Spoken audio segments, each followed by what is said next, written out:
Welcome back. We are starting today a series of panel discussions on the state of the nation in the last 1 year, knowing full well that by the end of this month, the administration will be marking 1 year in office.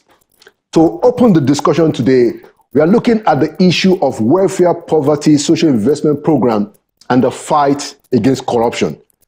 To discuss these issues today with me in the studio, I have two important personalities who understand the issues and who themselves have significant experience in government.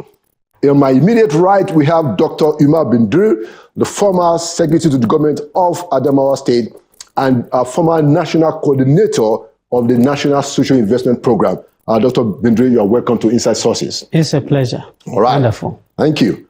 And on his right, we have Mr. Kenny Okolubo, a public affairs analyst who also served in Delta State as a commissioner. Ken, you're welcome to Inside Sources. Thank you for having me. It's my pleasure. Thank you. So let's open the discussion with a general question. So let's look at the issue of poverty and the hardship, that a lot of our people still suffer. How do we assess the situation? Can we say that we are dealing with it or that there is a plan to deal with it? Let's start with Dr. Bindri and then we go to Chief Ken. Thank you very much. The poverty in this country really is very high. It's very, very high. And it aligns to the generic definition of a developing country. A developing country generally is a country that has a reasonable content of poverty. And when you are intensifying, then you go down the lane as underdeveloping. If you check the statistics, you'll find that the poverty academically is rated by the incidence of poverty. It's a figure that tells you the percentage of people that are absolutely poor within the given area. And in our country, the average, based on the Bureau of Statistics, ranges between 40 and 50%, with the lowest in Lagos State of 4.3% and the highest in Sokoto State of 88%. Borno doesn't have data for obvious reasons that they could not go into the state to go and estimate. Right. Now, what that means is if you take and you put all Nigerians in a box and you shake the box and you randomly choose 100 people, 40 to 50 of them will not have decent shelter. They will not be eating well. They are drinking bad water and therefore feeling waterborne diseases. Their wives could not go to clinics to go and deliver. Therefore, you have maternal mortality, child mortality, and so on and so forth. And they don't have skills to provide goods and services, literally for jobs, right, and so on and so forth. And this is very bad. In this country, for a population of 200 to 240 million, you have more than 100 million in that bracket. And this is a really, really big problem. Now, to address this is actually like we take it politically as simple. Buy keke napep and you think you've created jobs. You have not. Buy, all these hair doing things for women, line them up in a stadium, share it to 1,000, and then you clap for yourself. You have not created any job. Tackling poverty is a technical issue. It's a commitment issue. It's a serious issue. First, you have to target, you have to find these people. Where are they? Target them well, and then have the solutions aligned to things that you can see in the surface, and then you deal with them. So in the past, as you know very well, we've tried as a country, we've tried FIP during the Abachas, we tried NAPEP during Obasanjo, we tried Sure P and You Win during the Yaradua and Jonathan. Then we tried the social investment program right through from Buhari up till now. So, and actually, if you are to do an impact assessment of all these programs, you'll find that still the average poverty levels is very high in this country, meaning there is something that we're not doing properly, and there's something that we're not doing right. Excellent opening remarks. Let's hear from Chief Ken. What was your initial take? Yeah, if you look at it, it's for a population of over 200 million, and you have about over 100 now, because they said less than 100 before now are living below poverty level. It tells you the very, big hurdle we have to cross in tackling poverty. I like the fact that he talked of Keke Napep. Yes, these are temporal measures. I remember as a commissioner, I probably gave out about 600 on behalf of the commission. And I noticed that after a while, just a few of them were able to use the funds gotten from this Keke that we gave in investments. Most of them sold it. Most of them used it, for other purposes. And you now tend to understand that even when you give these free packages because you want people to use it as a way of empowering themselves, they see it as an entitlement, and some just use it frivolously, and you can actually see what impact it has made on their lives. Do you understand? The percentage of those that it can make an impact on their lives is quite few. But you also agree with me that some of those palliatives, like this conditional money transfer of 25,000, which the present president said we're going to give for 6 months to 15 million people, it helps to reflate the economy. But for how long is the economy going to be reflated when you give such amounts of money to these individuals? Yes, it cushions the effect, and I support it, because with what we are going through right now with fuel, if you notice, even in Abuja now, you see some of those young boys always holding that jerry can. Yeah. They don't even hound them anymore because they're making 2,000 naira per jerry can. Some buy it at the NNPC station for maybe less than 6,000 or about 6,000, and they sell for 8,000 naira. And so by the time they sell 2-3, they made the money for the day. But how many of them have that capital or have the patience to be able to go to the filling stations to make such quick gains? You understand where I'm coming from? So if you look at it holistically, the government has to fashion out a program beyond just giving out those palliatives. Well, we have also seen that the palliatives, the ministries have been fraught with a lot of accusation of fraud and counter accusation of having mismanaged the funds that have been made available to give out those palliatives. And so what do you do as a country? You have to fashion out technical programs. Education is just one way you can fight poverty, because when people are educated, they are able to find what they can do, how they can keep themselves engaged on their own. But when you don't have education, it becomes very difficult for you to keep these people engaged, and you keep them idle. And you remember the saying that the idle man is a devil's workshop, and that is what also leads to insecurity. That is also has a ripple effect on food production, because by the time you have insecurity, people cannot go to the market, people cannot produce as they were producing. You remember Benue and Nasarawa and all the others planned to be the food basket of Nigeria. Yep. But how many agricultural products are coming from these states of the country? Agriculture can be the mainstay of Nigeria if we didn't have oil. Most people don't seem to understand that. I like the fact that I heard the Minister of Marine Technology saying that fishing can even be more lucrative than even the crude oil that has been the mono product that we have depended on an economy. So the government must have to diversify in true sense and not paying lip service to it, so that this diversification will create the enabling environment that will give enough funds that will have a triple effect on those who are living below poverty level, beyond just palliatives, as he has just traced from Keke Napep up to Shopee, now to the structural investment program that that there is a law right now because of the probe and the suspension of the minister. Yeah, and that's that's the next way to look at it, because even though this, just like Dr. Bindre said, we've not really found the right strategy, but at least, the social investment program seems to be some kind of a stopgap. But in the last several months, it's not even in play.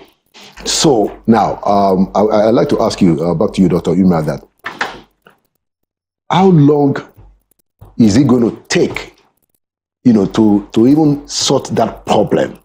Because bad as it is, it offers a little bit of succor. That succor is not there. So how is it that we are dealing with a problem of poverty today? Even if it's not that significant, the very little part is absent. That seems to be a concern. Well, you see, the thing is, first, we all agree with the followers and our leaders that poverty is a problem and it is very high in our country. That one is not questionable. Second, in dealing with this, you have 4 steps. There is what we call as the immediate step. All this rice you give and palliative, like you see, this is what is in the immediate. You cannot just sit down, planning, get statistics and so on. Yeah, if everybody will just die. So instantly you need to just say, hey, there's a problem, go to the market, carry everything, share. And yes, to keep people alive. 60 to 70% efficient, but that has to happen. And then you have to take the short term. In Nigeria, with the way we play our politics and the way we do things, short-term strategies are 1-year strategies. That is, by 1 year, by this end of the year, you will start seeing some young people have been trained in how to plant maize, how to clean their tomato to sell, how to extract oil out of palm or granite or whatever. So you have what we call as unit operation trainings. In 3 months, you've trained them. You've given them starter kits. You follow them with literally like extension work. And by the end of the year, you should be able to see, like he said, carrying gallons of petrol. This time should be carrying your beans, carrying your tomato, carrying your snail, carrying your whatever. And then you have the medium term is 4 years. This is a life of an administration. Okay, so again, you have to celebrate some. This is why you are training, for 9 months, you are training people how to plumb, how to do electrics, how to do computing, how to probably produce some apps and programming, and so on and so forth, process agri products and brand it, and so on and so forth. And the rest is long term. So, in our country, now, to do all these things, you need, number 1, people who are committed, well-trained, who are very, very patriotic, and who are not big-headed to start thinking this one is dirty, this one is smelly, this one is bad. People who are prepared to get it and going, you know. Oh, you're talking about the people the themselves. Implementers, yes. Or the implementers. This is very, very difficult to get. A lot of guys who are involved in the politics, who emerge as the employees and so on and so forth, are actually town boys. They're Kano boys, they're Abuja boys, they're Lagos boys, they're Port Harcourt boys. And these ones can only sit with their telephone and say, what is happening in Gurore? Is there anything? I beg. If there's no hotel there, they will not go. If they have to go to a place where there's a hotel, they go and walk and then come back. But poverty work needs people who will carry their rucksack on their back, right? And their air bed. They can sleep under a tree. If it is raining, they can curve like this under a tree and get on with it without complaining. And they never say, oh, look at what I'm doing. No one is paying me anything, you know, because you're committed. So now, you need people that are passionate. Yes. Now, when you create a gap on any of these phases, the things can only snowball. If you stop doing the immediate palliative, giving a bag of rice, people will complain. How long can a bag of rice take? But it cushions. You know, you remember after COVID, we did what is called as the rapid response. Now, rapid response, only 3 months. But when COVID hit, the Keke Napep guy could not Keke Napep again. His Keke is packed and he's sitting waiting for lockdown to open. That guy is not at the bottom of the pyramid like based on our definition. But the lockdown has dropped him into the bag. He has no employment. Now, when you shock treat him into 3 months or 6 months of support, he will now start riding his bike. His fuel is subsidized. He can buy things to eat. And in 6 months, he's back again, you know. So when you stop that, you will have problems. Similarly, when you don't start mapping and collecting these people and training them short term, you will also have. But the biggest challenge is, it's not just the responsibility of federal government. Federal government must have a strategy of breaking the barrier, of clearly and transparently partnering with the state governments. And you recall the challenge of the National Social Register. Yes. Because some governors either were not briefed by their commissioners. The social register is actually from the state. But yet some governors came and said they never knew anything about it. So that tells you that the partnership is not as solid. So when you put all these together, you'll find that poverty alleviation activities is a continuous thing. And it is very expensive. And it requires very seriously well-trained people. It is not cheap like poverty. It is actually an issue that requires the very best you have to actually kick it. So when you stop, you will have much. So this gap that is stopping, I think by the time we have the assessment of the gap, you will be shocked what it has created. It clearly wasn't the problem. Yeah. Thank you, Doctor. Let's move on, and I'll take it to Ken now. So we know there's a nexus between poverty and corruption. Yes. But I want to ask you specifically that. So if you look at the last 1 year, would you say that there's a new vigor to fight corruption? How do you assess what has happened in terms of the anti-corruption drive in the last 1 year? Okay. What? I'll be one person that used to critique a lot of the fact that before now, corruption has been one that has not been fought headlong, especially with the last administration. I had my misgivings, and you see some of the charges that came, like the Adoke charge that came before now. The Oronsaye charges, at the end of the day, those cases were not won. And people have said, look, we need to do thorough investigation before we charge these cases to court. But without mincing words, I will tell you that in the last, I won't say 1 year per se, okay, let's say 1 year, the time of Olaolu Koyode has been quite different. And why do I say this? They said a festival that it's going to be successful, like people say, starts from the breaking of firewood. The parameters he has set for himself and the modalities he has put in place clearly shows he's not going to be business as usual. If you notice, for example, I will tell you that the CBN governor printed 684 million naira with 18 billion.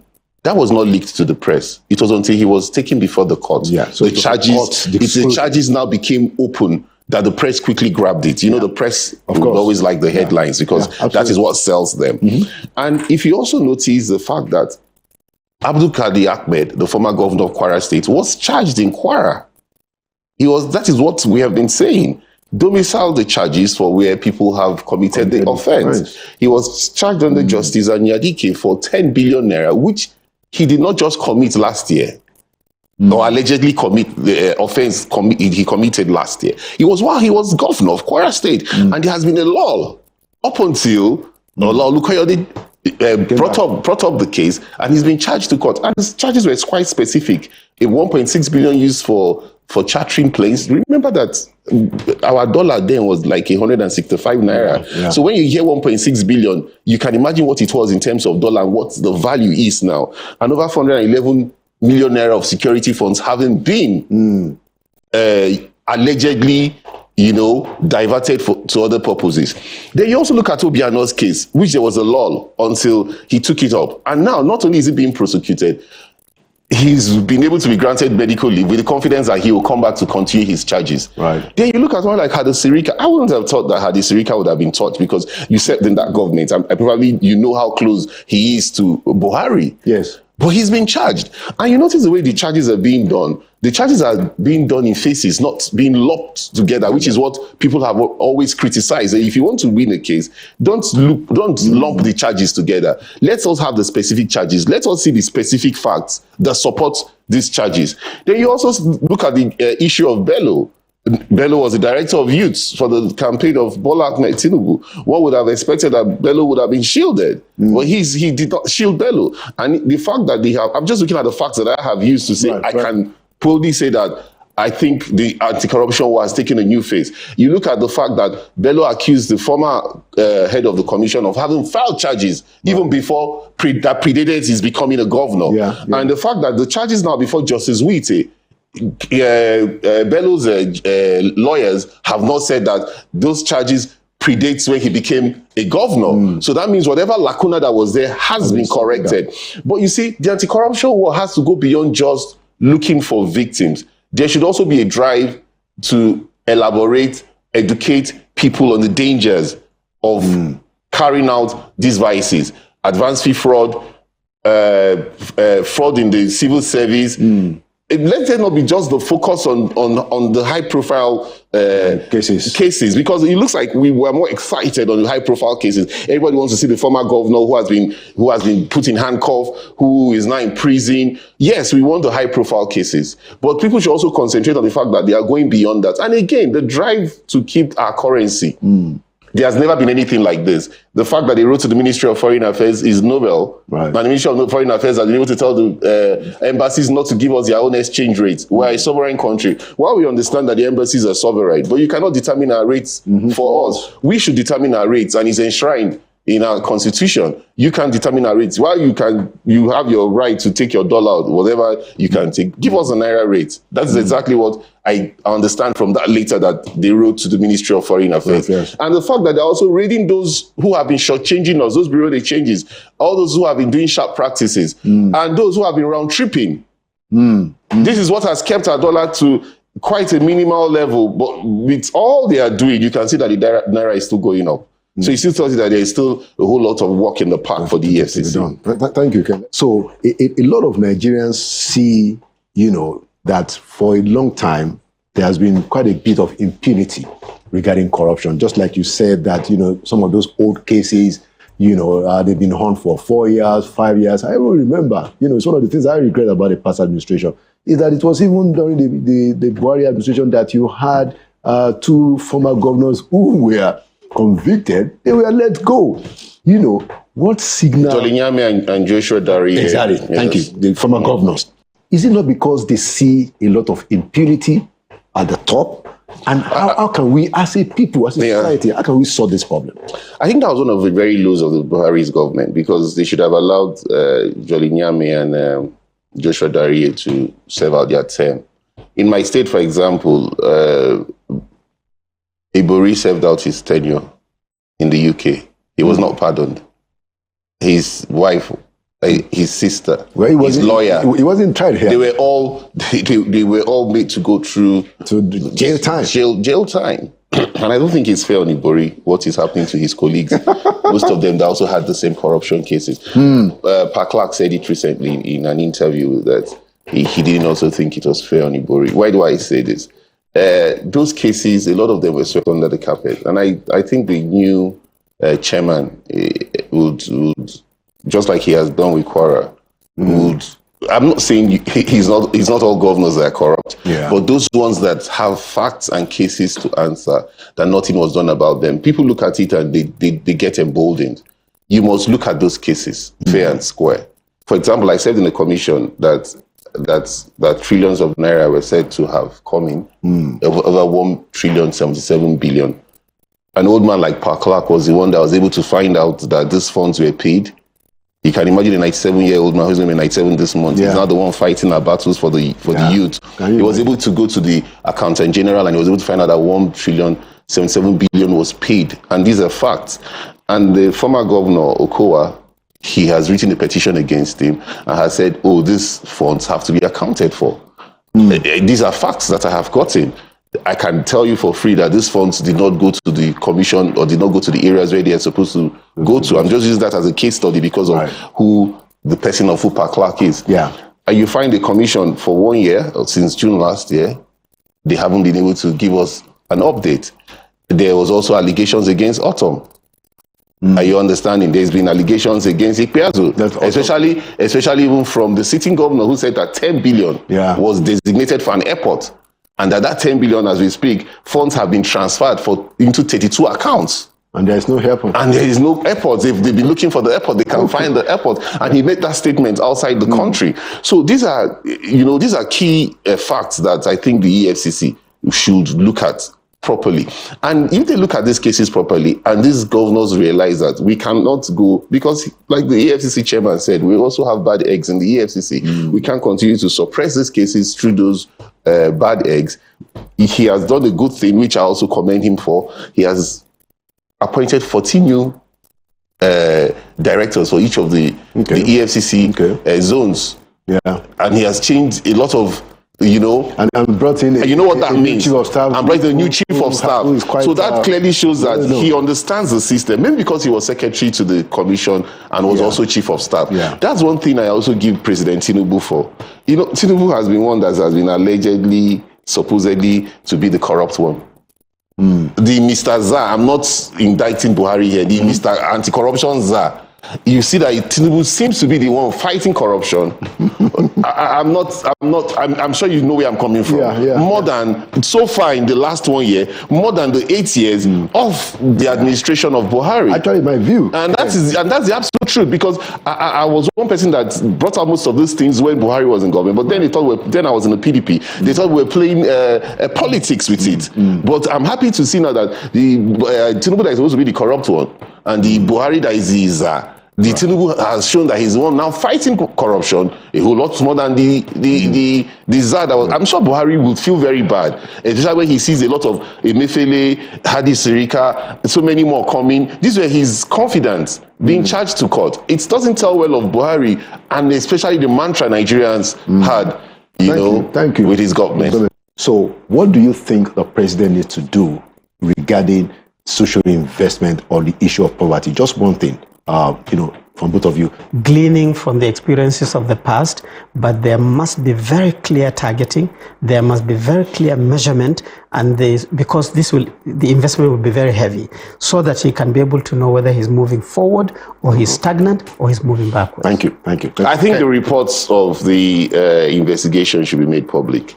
That's very important, so that we can know exactly who did what and who did not do what, so that the general public can see that those funds that were meant to actually alleviate the poverty of the masses are actually recovered, and there will be a new reorientation and rehabilitation and reorganization of the Ministry of Poverty Alleviation. Thank you so much, Dr. Binda and Chief Okolobo. Thank you for your time on Inside Sources.